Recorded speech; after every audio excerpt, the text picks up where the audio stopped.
Hi, my name's Phil and I live in Nottingham.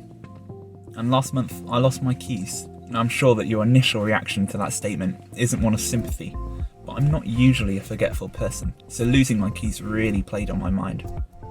I began to worry about not being able to lock up my house, or drive my car, or even open the shed to be able to take my bike out for a ride. I looked high and low, near and far, retracing all of my footsteps, getting more and more anxious as time went on.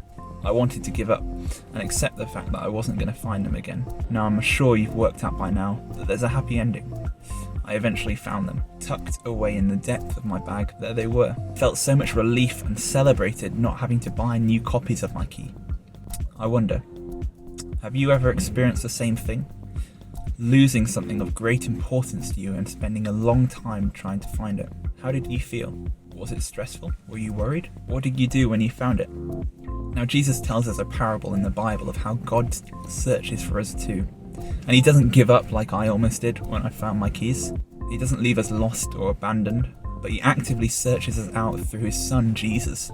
Now that's amazing and far more worth celebrating than me finding my keys, knowing that there's a party going on in heaven when people discover this truth. So whether you're at school today, whether you're at home, with your family or with your youth group, why don't you think about celebration today? What does celebration mean to you? How can you celebrate?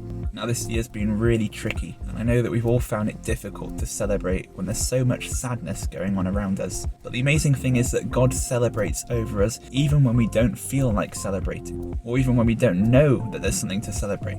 In the book of Zephaniah in the Bible, it says, "The Lord your God is with you, the mighty warrior who saves. He will take great delight in you. In his love he will no longer rebuke you, but will rejoice over you with singing."